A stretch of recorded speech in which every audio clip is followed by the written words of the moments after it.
Hola, muy buenas noches. Bienvenidos al primer Live Procrea del año 2022. Espero que todos estén muy bien, que se hayan cuidado durante las vacaciones, especialmente ahorita que tenemos el auge de una nueva cepa de bendito virus que nos ha hecho la vida un poquito difícil los últimos años, pero todos estamos con muchos ánimos y siguiendo adelante. Hoy vamos a hablar de un tema que nos han preguntado muchísimo en nuestras redes sociales. Nos han preguntado sobre cómo tener un embarazo de gemelos. Y hoy tenemos invitados, ya todos conocemos al doctor Emilio Novales, que es el director médico del Centro Procrea. El doctor Novales nos va a hablar muchísimo sobre el aspecto técnico en la parte de la medicina reproductiva, pero también tenemos la sorpresa de que nos acompaña Ana Isabel Lucero, que es antropóloga, y Ana Isabel ha estudiado por ya casi 2 o 3 años, ¿cierto, Anaí? El Sí, tema de los gemelos. Entonces, ella como antropóloga se ha enfocado en cuáles son las motivaciones para tener gemelos y dentro de su investigación también ha visto la parte de los riesgos de tenerlos. Entonces, la discusión de hoy está muy buena y les damos la bienvenida. Gracias, ya tenemos bastante gente conectada. Recuérdense que pueden dejar todos sus comentarios y nosotros trataremos de responder las preguntas que sean más relevantes al tema. Hoy estamos hablando de gemelos y se las trataremos de responder. Las que no, siempre en el Facebook quedarán las preguntas y las iremos respondiendo conforme vaya transcurriendo la tarde. Bienvenidos, Ana Isabel, Emilio, ¿cómo están? Pues gracias, muchas gracias, Freddy, gracias por tenernos aquí presentes. Gracias, Ana Isabel, por tu colaboración y por brindarnos tu expertise en el tema del día de hoy.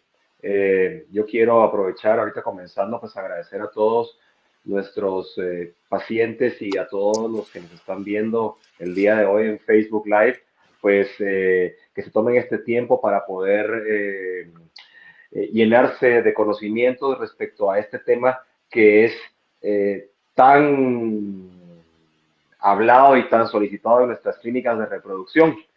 Quiero decirles pues que comenzamos este año 2022 de nuevo con muchas ganas de ayudar a toda la pareja guatemalteca que tiene el deseo de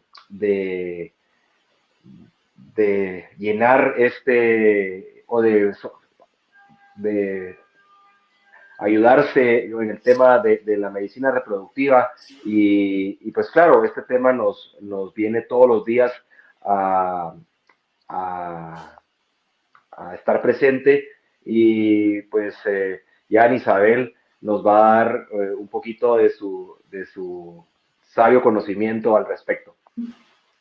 Bueno, yo quiero empezar un poquito antes. Tenía una sorpresa, Emilio. Más o menos tengo aquí los resultados preliminares de cómo nos fue el último semestre del año. Y como ven acá, tuvimos 54% de embarazo general, no estoy diciendo edades ni no, estuvo bastante bien. La pérdida la tuvimos alrededor del 10% y sabemos que lo sano es mantenernos por debajo de 15%. Y los embarazos múltiples al final del año se nos subieron un poquito al 8%, pero estamos todavía por debajo del límite máximo permitido, ¿verdad? Que cuánto es según las guías, no me recuerdo bien. Creo que es 11 o 12%, ¿te acuerdas? Perfecto. Pero estos embarazos gemelares fueron los que publicamos en las redes y causaron un furor y la gente estaba preguntando y todo el mundo quiere gemelos. Entonces tal vez podemos empezar, Ana Isabel, ¿qué es lo que hace que la gente esté deseando tener tantos gemelos según lo que encontraron en su investigación? bueno, primero, muchas gracias a Emilio, a Procrea y a Freddy por tomar en cuenta la parte de los aspectos como sociales, ¿verdad? De el impacto que pueden tener las técnicas de reproducción asistida. Y uno de esos impactos que posiblemente es algo que no está como planeado, pero sucede, es que aumenta la tasa de embarazos de gemelos. Entonces, es parte de la pregunta de investigación, ¿verdad? ¿Por qué las personas quieren tener gemelos? Y hay estudios en todo el mundo que demuestran, ¿verdad?, que las personas ven estos tratamientos como exitosos. Y muchas veces también tiene que ver con que generalmente tienen percepciones positivas sobre los gemelos. Los tratamientos de reproducción asistida pueden tener una forma de control, ¿verdad? Desde el laboratorio, desde lo médico, para disminuir la tasa de gemelos, pero siempre hay un porcentaje que tiene que ver con la decisión de las personas, con sus motivaciones. Y esas motivaciones tienen que ver con su entorno, con las personas que lo rodean, con su familia, sus amigos, los medios de comunicación. Y Emilio, en la consulta te hacen mucho la pregunta de qué se puede hacer para tener gemelos o si hay muchas pacientes que los están buscando.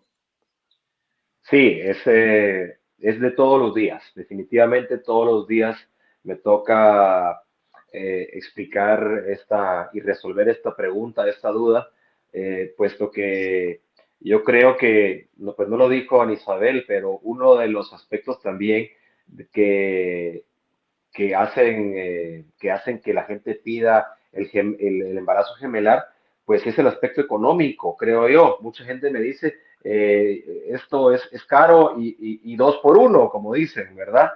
Pero claro, los tratamientos de reproducción involucran un mayor costo, pero la gente no se pone a pensar del otro lado del aspecto médico, los riesgos que un embarazo gemelar involucra. Entonces es mi obligación darles a entender que en las técnicas de reproducción asistida, nosotros los embarazos gemelares no es que los busquemos y mucho menos que los garanticemos, sino que para nosotros,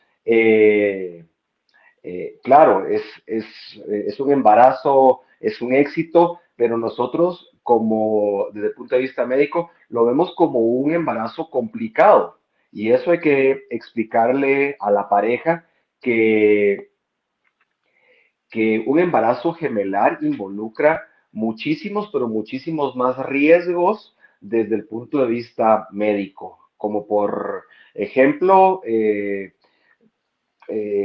tema del desgaste físico que lleva a la paciente, como por ejemplo el crecimiento aumentado de la pared abdominal, de la piel a nivel abdominal, el mayor riesgo, por ejemplo, de padecer de estrías.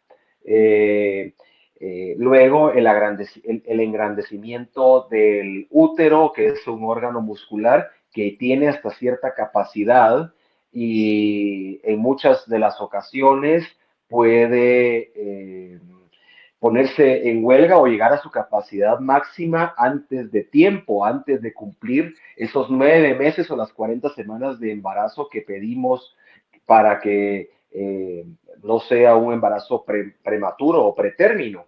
Entonces, esto de que la capacidad del útero sea pues menor, tenga dos bebés adentro, hace que el mayor porcentaje de embarazos gemelares tengan que nacer antes de tiempo y por lo tanto esto involucrar un mayor riesgo de la utilización de recursos muchísimo más caros que lo que hubiera sido optar por dos fertilizaciones in vitro o dos tratamientos de reproducción asistido. Y cuando me refiero a recursos de mayor precio, me refiero a que un intensivo de neonatos es sumamente caro, es sumamente estresante también desde el punto de vista para las parejas tener un bebé en una incubadora utilizando oxígeno y no digamos, pues,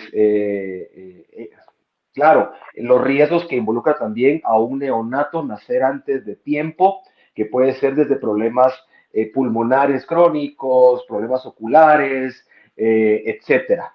Entonces, lo que a mí me toca decirle a la paciente es que el llegar a este embarazo, que es lo que buscamos, y obtener un embarazo gemelar para nosotros fue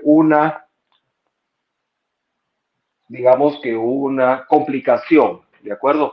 Es producto de haber transferido muchas veces pues dos embriones y estos embrioncitos pues los dos estaban destinados a venir a este mundo y pues claro, los recibimos con los brazos abiertos, pero como les digo a todos, no es lo que buscamos. Ok. Y creo que me extendí, perdón. No, no hay problema. Ana Isabel, en su investigación ha encontrado también que ha habido un pico de gemelos, pero me llamaba la atención de lo que platicábamos, que no solo se debe a las técnicas de reproducción asistida, sino hay también fenómenos que se van dando en la historia. ¿Cómo podría ser eso? Sí, esos, digamos, las investigaciones que se han hecho de gemelos y técnicas de reproducción asistida, pues sí, se ve que desde que se empiezan a utilizar las técnicas en los años 80 empieza a aumentar la tasa de gemelos. Pero en Francia hicieron un estudio, que es la gráfica anterior, donde compararon las tasas de gemelos durante todo un siglo. Entonces hay dos factores que afectan, ¿verdad? El uso de las técnicas de reproducción asistida o el aumento de las técnicas y también la edad promedio en que se tiene el primer hijo. Entonces, en este estudio pues, compararon cuando sube la edad promedio de tener el primer hijo, también sube la tasa de gemelos. Entonces, aunque, digamos, 2/3 o 2 partes son por las técnicas de reproducción asistida, hay una tercera parte que tiene que ver con factores sociales. Y si sube la edad promedio de maternidad, es por una decisión. Entonces, eso es por el entorno o por decisiones que las personas están teniendo, que es lo que se puede estudiar desde antropología. Oh, interesantísimo. Sí, ¿Por, interesante. por qué, Y a mí me por qué se gustaría da ese complementar pico? esto, pero... Ah, perdón. Sí, por qué se da ese pico, Emilio? De cuando la Ah, edad materna avanza, ¿por qué aumenta la probabilidad de tener gemelos? pero muy interesante, Freddy, y voy a primero contestarte desde el punto de vista del pico de las técnicas y la historia de la reproducción asistida. Aquí me verán todavía un poquito el pelo negro, pero ya tengo pues más o menos 20 años de estar, 22 años de estar en lo que es esta ciencia y trabajando en las técnicas de reproducción asistida. Y te cuento que en el año 2000, cuando yo me inicio en este mundo, eh, la práctica usual era transferir los embriones que tuviéramos acceso, tuviéramos presentes. ¿Por qué? Porque era muy difícil y un poco viable la congelación de esos embrioncitos que sobraban. Entonces, estimulábamos a una paciente para obtener una cierta cantidad de óvulos, pero si llegábamos a tener 3, 4 o 5 embriones en día 3, eso se transfería. Eso fue cambiando con los años porque nos fuimos dando cuenta, como dice Ana Isabel, en los finales de los 90, el gran incremento de los embarazos gemelares. Entonces vienen las regulaciones y en el año 2001 sale, por ejemplo, donde yo me estudié, en Alemania, la prohibición de transferir más de 3 embriones a una paciente. Esto vino y disminuyó notablemente uno de esos primeros picos. El día de hoy quiero decirles que esto ha venido avanzando y que la práctica usual va en disminución de los números. Usualmente transferimos ya no más de 2 embriones y la tendencia es de llegar a la transferencia de embrión único para disminuir totalmente la posibilidad de embriones gemelares y hacer pasar a una paciente o a una pareja por las complicaciones que hablé al inicio. Ok. Luego, el siguiente pico que hablaba Ana Isabel es bien interesante desde el punto de vista médico y por qué a mayor edad es que tiende a haber una mayor incidencia o un mayor pico de embarazos gemelares. Se debe básicamente a que en la fisiología se explica que la mujer cuando va disminuyendo su reserva ovárica va necesitando una mayor cantidad de hormona que se llama folículo estimulante.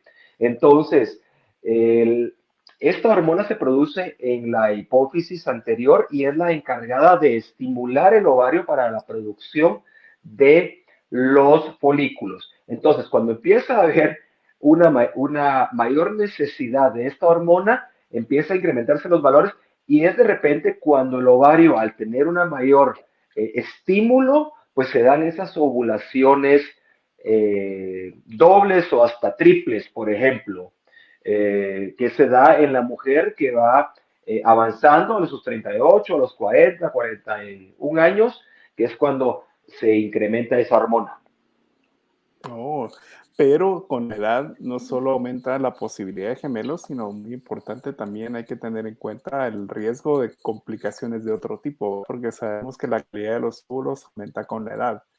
Entonces, gente que quiera tener gemelitos, tampoco es bueno que estén esperando mucho tiempo para su primer embarazo, ¿cierto? No, cierto. Recuérdate que con la edad se van a incrementar también los problemas de índole genéticos. Primero comencemos con el aumento de la incidencia de, de cromosomopatías, y la más frecuente que todo el mundo oye o escucha en el medio, pues es el síndrome de Down, por ejemplo, que este incrementa de los 35 años en adelante notablemente, no digamos 38 o 40. Y secundario también a la mala calidad ovocitaria se incrementa también la incidencia de abortos. Ok. Y ahorita que Emilio estaba hablando de todo esto de la edad, cómo afecta, y pues creo que muchos médicos que se dedican a la infertilidad son muy claros al transmitir los riesgos. Ana Isabel, ¿por qué es que la gente, a pesar de que conoce los riesgos que les dicen los médicos, aún siguen teniendo deseos de tenerlos? ¿Existe algo, como decía, en la literatura o en el entorno en el que vivimos, que haga que los gemelos sean tan deseables? ¿Algo que nos expongan los medios o qué es lo que está influyendo? Bueno, primero desde el punto de vista de los riesgos, también es algo que estudia la antropología porque también tiene que ver con las decisiones de las personas. En muchos temas de riesgos, por ejemplo, de medio ambiente, huracanes o cosas así, sucede que se minimizan los riesgos. Siempre todos, cuando estamos ante un riesgo, pensamos, a mí no me va a pasar eso. Entonces tendemos a minimizar los riesgos. Luego también depende del entorno que nos influya. Si tenemos la idea de que los gemelos que tienen muchas historias interesantes alrededor, que a la gente le gustan, entonces también se tiende a minimizar los riesgos. Y sobre todo también en la parte, digamos, no solo hay riesgos médicos, que es lo que ya han explicado ustedes, sino que las personas tienen que pensar también en los riesgos económicos, ¿verdad? En lo que va a ser la manutención, también los riesgos sociales, ¿verdad? Lo que implica cuidar a 2 bebés en lugar de uno, lo que le puede implicar también en sus relaciones sociales o en sus relaciones de pareja, o cómo le puede afectar en su trabajo. Y en algunos casos también, ¿verdad? Depende, en países desarrollados no, pero en muchos países, por ejemplo, como África, o Latinoamérica, los gemelos tienen tasas de mortalidad más fuertes o tienen complicaciones del embarazo más graves, y si hay algún daño, pues también hay un riesgo de discriminación, ¿verdad? Entonces, los riesgos son médicos, pero también están todos los aspectos económicos y sociales que rodean a las personas, pero como les decía, se tienden a minimizar, tendemos a pensar que las cosas no nos van a suceder a nosotros. Pero puede que sí. Sí. Hay algunas preguntas que nos hicieron ya desde antes, tal vez empecemos a responderlas. Esta pregunta nos la hicieron a través del Instagram y Bianca pregunta si hay más posibilidades de embarazo si se transfieren 2 embriones o si es un mito. Es correcto. Te lo digo estadísticamente, pues tú dices nuestros números, claro, que gracias a Dios nos fue muy bien el semestre pasado, pero si transferimos embriones que no han sido estudiados, sí hay una diferencia, sí lo hace. Ahora bien, la tendencia, y como te digo, es a hacer la transferencia de embriones que han sido genéticamente estudiados, que es lo que aconsejamos para que, pues, cambiar este mito, no, cambiar esta estadística que era transferir 2 embriones para que tengamos una pequeña o leve mayor tasa de éxito, de una diferencia de un 5 o 6%, que es lo que dictan los números en la estadística, versus elevar la tasa de éxito que se puede hacer de una manera mucho más científica como por ejemplo llegando a la posibilidad de diagnosticar estos embriones por medio del diagnóstico genético preimplantacional. Entonces, sí sabemos que si transferimos un embrión genéticamente euploide, o que es lo que se llama genéticamente normal, es mucho más eficiente que transferir dos embriones que no han sido estudiados. Estamos hablando de un 65 a 67% de éxito por transferencia de embrión único genéticamente estudiado versus 47% o 45% de éxito no regularmente si transferimos dos embriones que no han sido estudiados. Entonces, ahí están las dos posibilidades. Ok. Y ya que estás hablando de los embriones estudiados por el PGTA, que es el estudio que hacemos para los cromosomas, también Vane Coleman nos pregunta si un embrión de buena calidad, biopsia, se puede dividir. O sea, ¿qué posibilidad hay de que al transferir un solo embrión igual tengamos gemelos idénticos? Bueno, eso va a depender mucho de la genética familiar. Recuerda que esto viene asociado a la familia, a la genética que traes, y va a ser más frecuente en una familia o en una pareja que ya tengan antecedentes de esta índole. Perfecto. Y ya que Emilio nos estaba hablando de la reducción de riesgos como política de transferir un embrión único, Ana Isabel estaba viendo también, nos estaba contando que hay países que ya han tomado la política de transferir solo un embrión. Y me gustaría que tal vez se nos comentara un poquito sobre eso, qué es esa política y sea útil tener algo así en Guatemala. Bueno, primero esta gráfica que les muestro es de un artículo de Human Reproduction que salió en enero del año pasado, donde se muestra con estadísticas oficiales de todos los países que hay un pico de gemelos que alcanzó un número de nacimientos sin precedentes en todo el mundo. Entonces ellos crearon una base de datos y uno se puede meter y ver por país, generalmente países que tienen todas sus estadísticas, ¿verdad? Pueden ir viendo cómo va la tasa de gemelos. Entonces, con estas gráficas se puede ver, por ejemplo, países como Noruega, Dinamarca, que sí tienen, pues lo tienen dentro del sistema de salud y entonces sí, ellos tienen como más estudios y más regulaciones y ya hablan con los pacientes y pueden transferir uno y las estadísticas van bajando. Oh, entonces sí hay Sí. países que han tenido medidas para reducir estos riesgos y les ha ido bien, pero también veo que países como Grecia, que se puede comparar un poquito culturalmente con nosotros, el pico sigue para arriba, ¿no? Entonces también Sí, depende un poco de la intención del gobierno. sí, como mencionaban antes, estaban hablando del aspecto económico.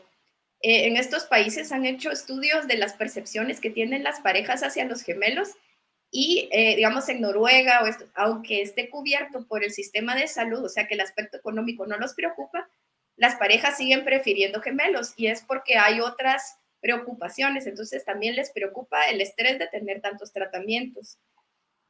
O simplemente si tienen percepciones muy positivas hacia los gemelos o quieren tener, que tengan hermanos, los hijos que tienen, o quieren formar una familia más rápido. Entonces, el aspecto económico es una parte, pero las otras motivaciones de las personas también pesan a la hora de decidir cuántos embriones se transfieren.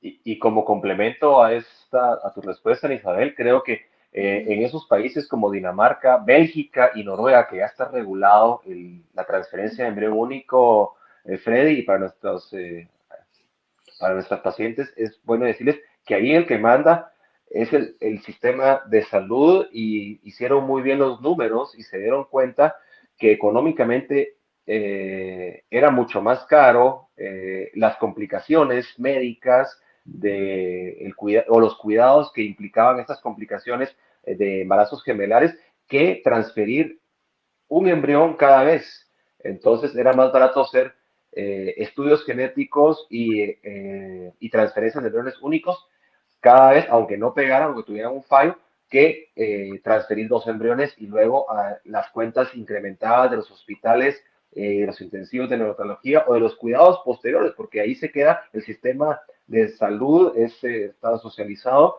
que continúan absorbiendo el gobierno los gastos si hay algún problema en estos niños por los años de los años, pues.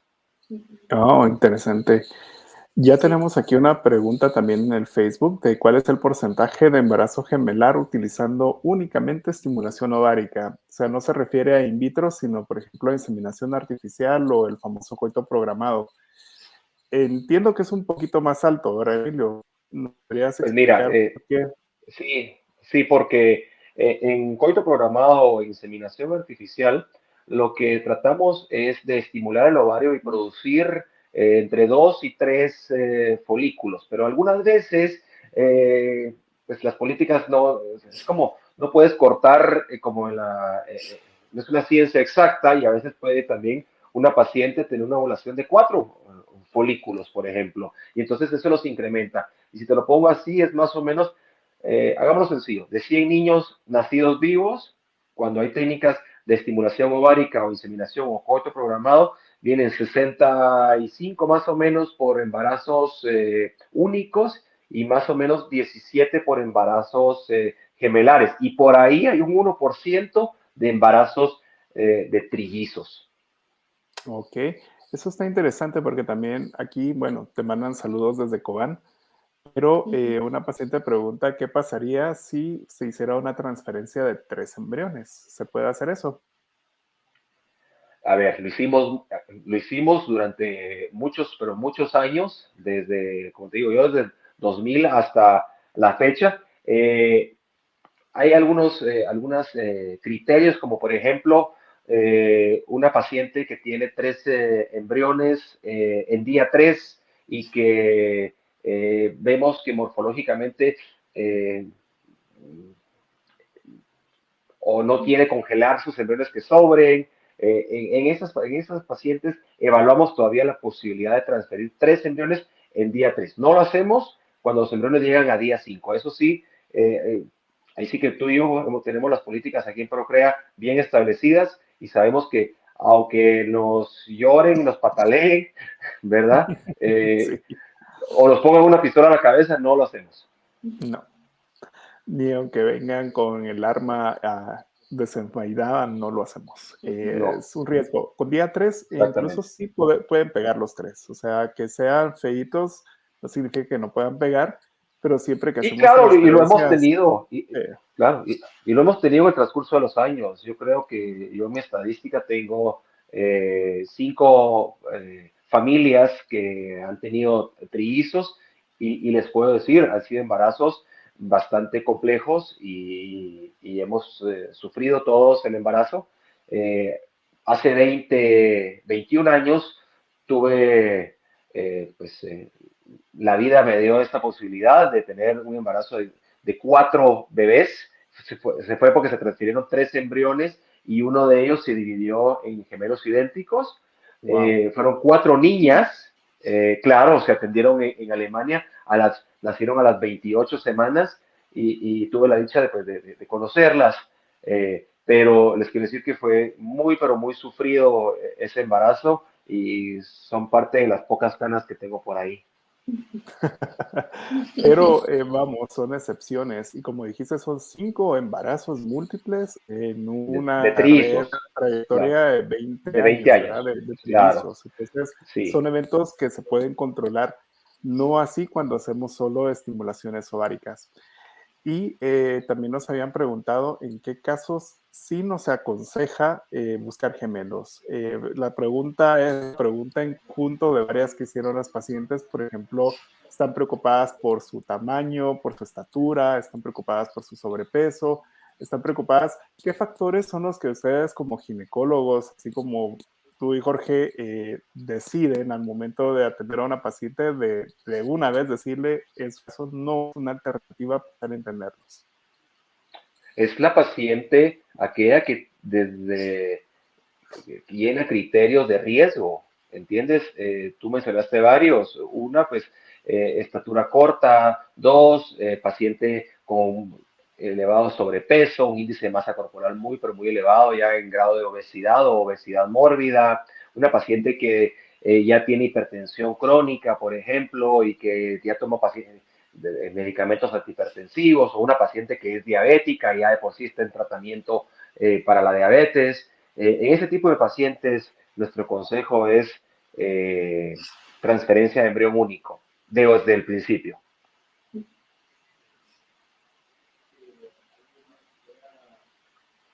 ¿Aló? ¿Aló? ¿Nos quedamos sin audio? Sí. Ahora sí. Anaí, ¿algo más que quisiera agregar ya para ir terminando?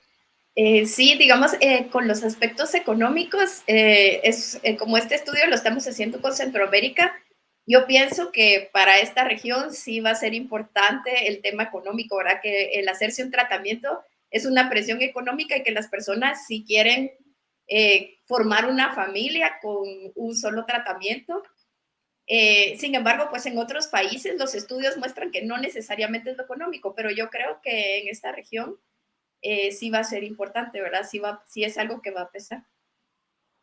Sí, yo creo que lo dije al principio, mucha gente me dice, es que es un 2 por 1, ¿verdad?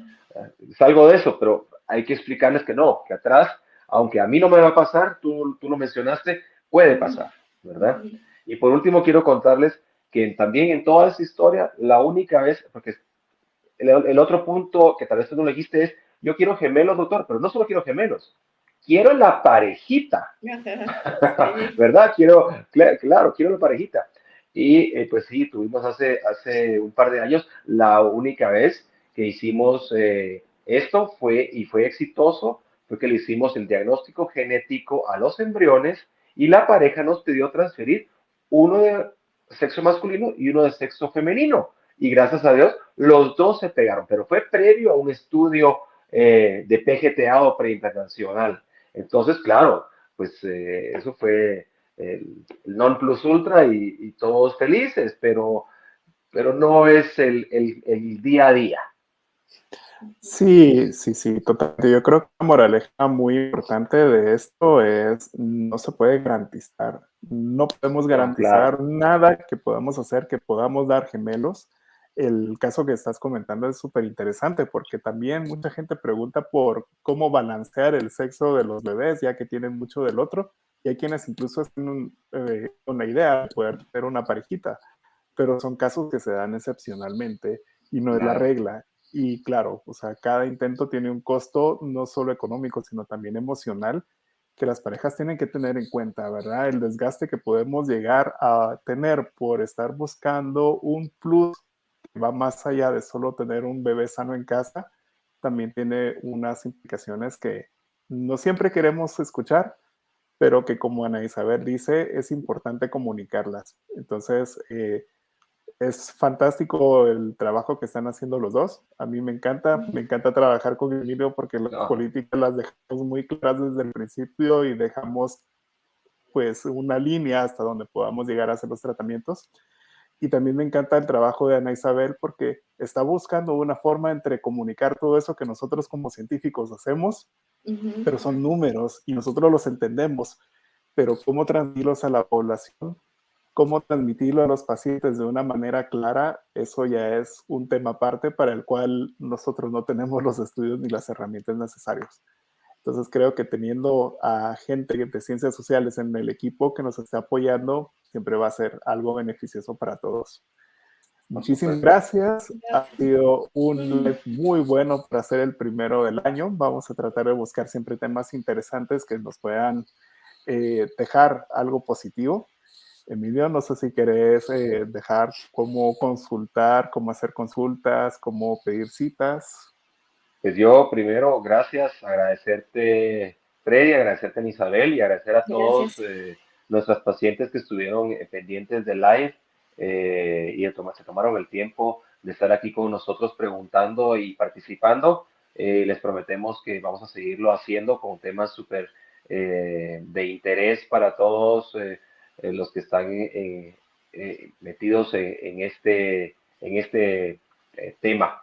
Quiero decirles que estamos para servirles, se pueden comunicar a Procrea a nuestros teléfonos que ya vieron ustedes en pantalla y que nos pueden encontrar aquí en el Facebook o comunicarnos o escribirnos a nuestros correos que también aparecen en pantalla. Así que va a ser un placer poderles ayudar y resolver sus dudas y les deseo a todos una feliz noche o un buen regreso a casa para los que no estén en casa. Yo todavía estoy aquí en la oficina y todavía tengo que terminar el día.